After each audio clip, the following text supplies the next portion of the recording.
Good morning, ladies and gentlemen. I am Meatsy69 and we are back with the FV215B. Now, we have reviewed this quite a few times. So today we have just got three decent battles. Well, actually we got four decent battles, but this one is not so much my damage, it's the team damage. Now, this is probably one of the best teamwork battles I have ever played in, and you can see we've already deleted one tank, the back chat's already gone, so within a minute we have taken down 2 enemy tanks. We have focused fire, like completely, the whole team has focused the one tank and they have gone like within seconds, and you can see that ISA is next on our list and he's now gone. So just over a minute played, 3 tanks gone, 4 tanks gone, the KPF has just been focused, and now we are on to the E100. So we're going to push, and now just watch the E100 and that Leopard PTA, their hit points gone completely. Next up, the Leopard 1, sorry, I haven't even got time to get there. So last on the list is the IS-7. And just watch this, 7 tanks all rushing in. We are all crashing into each other, we're pushing each other. I'm going to go in front of the ISA, I'm going to aim, but he's actually pushing me, which means I'm going up the hill. And just look at that. Now that is just insane. That battle, absolutely crazy. Now we only do 2,300 damage, but near enough the whole team got the same damage, and it was epic. And I love seeing battles like that where the whole team come together, focus fire. It was just like a tournament battle, that was, and I really enjoyed that battle for that reason. So next up we are going to get on to some proper decent battles.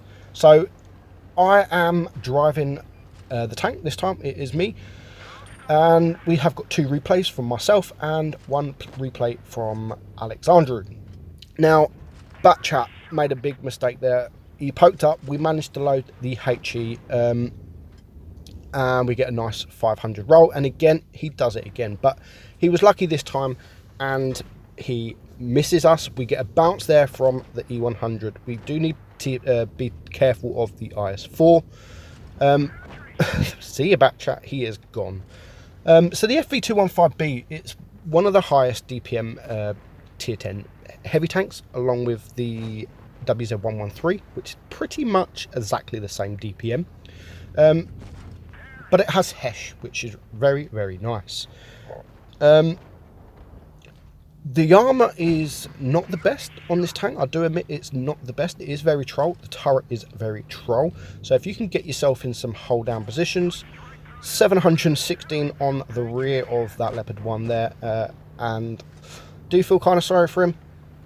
And now there is the E5 down there, so we're not going to be able to use the HESH, but we can focus him. We are up here. He's got a couple there is a couple of tanks that is shooting him, and he does get one shot into us, and we're looking behind because we know there is a few tanks, but we're going to take out that E5 first. So that's our first kill.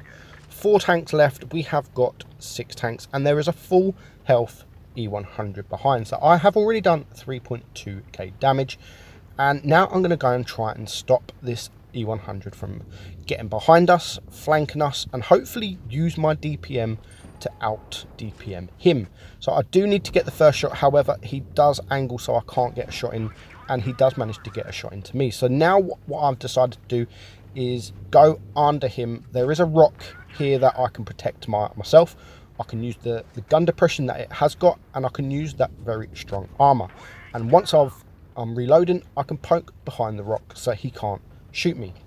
So we've got his hit points down quite a lot, and although he's going to get a shot into me here, which is going to put me on a 1 shot, I will be still able to out DPM him. But luckily one of my teammates comes and helps me just to make sure. So we're going to load the APCR, but it doesn't matter, and our team takes him out. So just what's left is the SU-122, but there is 6 of us.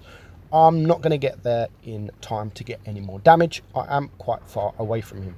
So we're going to go up affirmative. Yeah, we've got the win in the bag. So we did block 640 damage, and we get ourselves 5.2k damage, 19,000 credits, and that was only worthy of a second class. 1272 XP, although we did not really do that much. So even though the damage is quite nice, the damage was quite nice, the second class was probably justified, to be fair. I would have been surprised if it was a first class, and the people don't really understand about damage, XP, aces.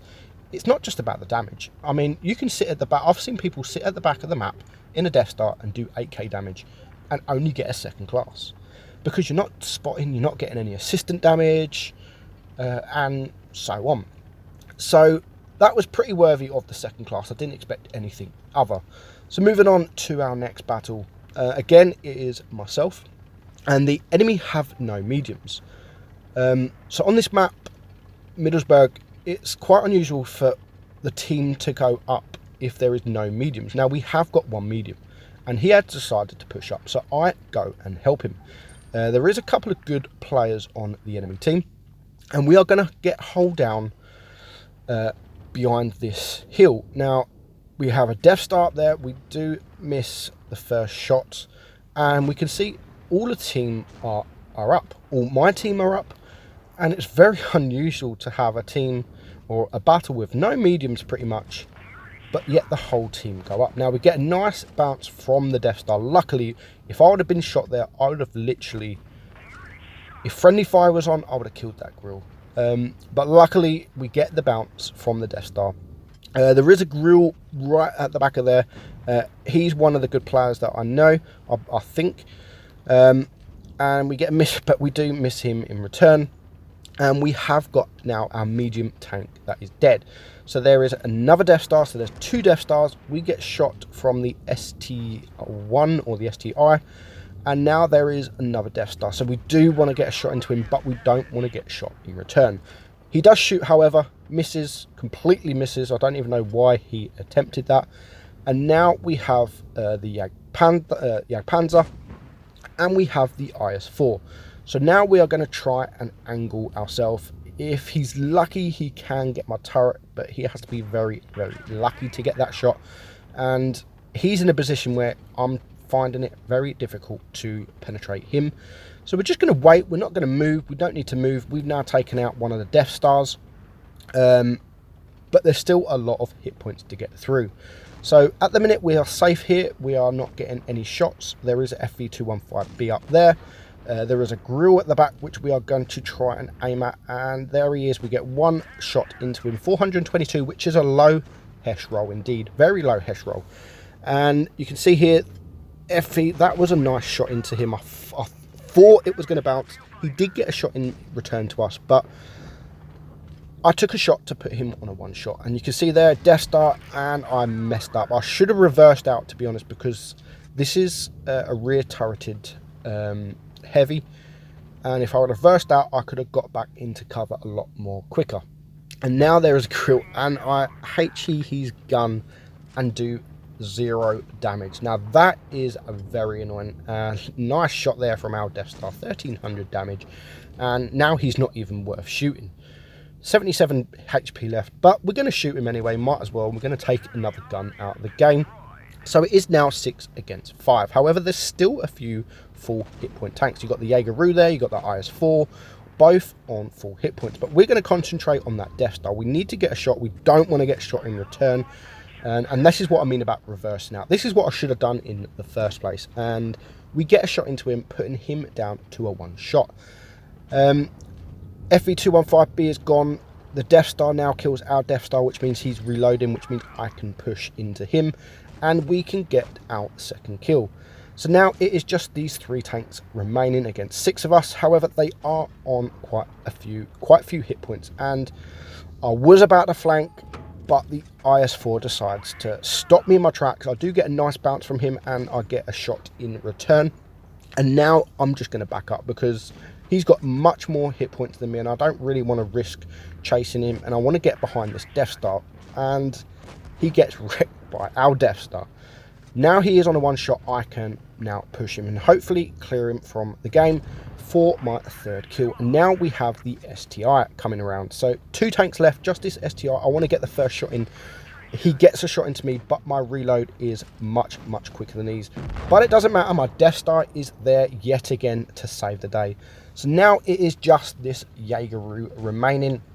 I've got 3 kills, Death Star's got 2 kills.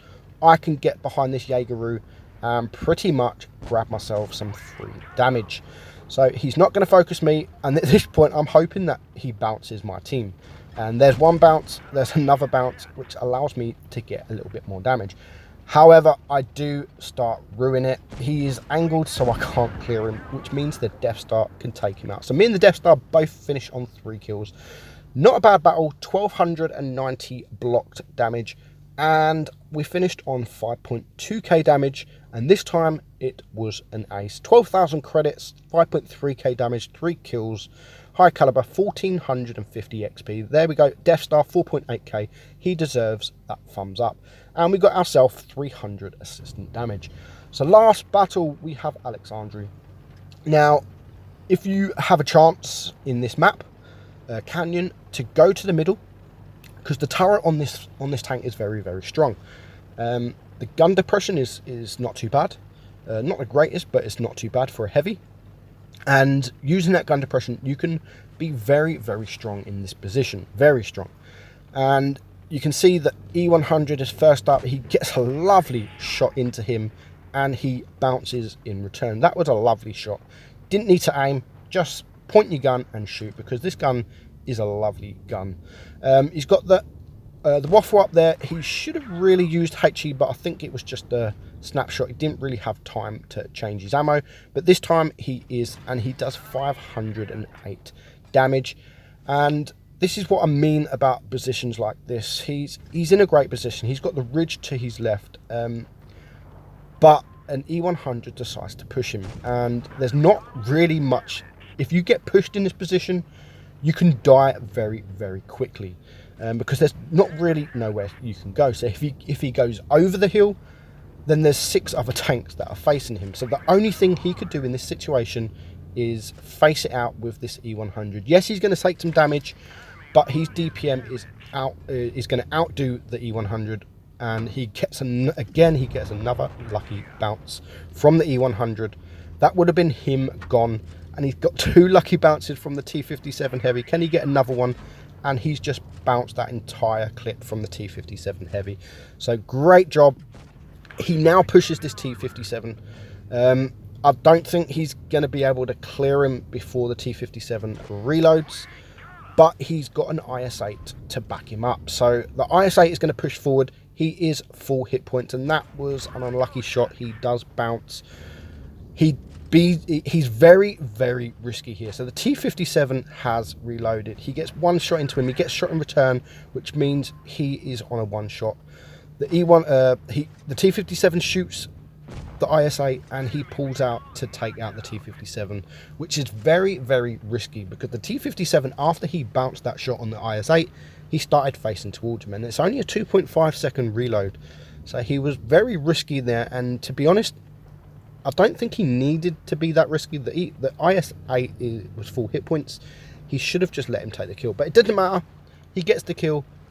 It is now 3 against 4. Now, there is still some hit points to get through. However, the IS-4 takes out the T57. The T-54, sorry. So it is now 3 against 3. But the IS-4 has now taken out. It's 2 against 3. This IS-8 and him, he is a 1 shot, so he does need to be careful. He needs to be very careful, because it's just, I think HE can kill him from pretty much any of the tanks. And this here was a lovely shot. He can spot the FV215B, and he manages to take him out. So it's just the IS-7 and the waffle remaining. The waffle's on a 2 shot unless he can HE him, which means he is on a 1 shot. So he's aiming at the little gap, and the IS-8 gets a nice shot into him, and he can just aim through that gap, and he can take him out. Now this is where he gets a little bit risky, a little bit lucky. So the IS-7 has now taken out the IS-8, which leaves, see, I would have taken that shot with the HE. It wouldn't have done much damage, but that was the only thing going. That was the only thing he can do. Now, I'm not sure if this was his ping or if this was mine, but if it's his ping, that was lucky. His ping come just back on before the IS-7 shot, and he got back into cover. Now, the IS-7 is also, I would push him. The IS-7 is not even a 2-shot. You need 3 shots to clear him. He's only a 1-shot. He gets a nice shot into the IS-7, and again, we're going to see a bit of risky business here. He's going to wait for the IS-7 to come across. Now, he got away with it just. If the IS-7 was facing that way, he would have been dead meat. But he manages to take out the IS-7. Very, very good battle. 2,000 assistant damage, 2,000 block damage, sorry. He gets 5 kills, just over 6,000 damage. 6,099, I believe it said on the ribbons. It might be a different, there we go. 6,099 damage. He gets the ace. He gets the top gun. He gets the high caliber, and he gets the Radleys. He gets also the scout medal. Ends on 2,000 credits and 1,606 XP. So thank you very much for sending me that in. That is the FV215B. Probably still my favorite tier 10 heavy in the game, because it's just really, really strong and very, very enjoyable to play. But for now, I hope you enjoy the video, guys. I am Meaty, and I'll catch you all in the next one. Bye bye.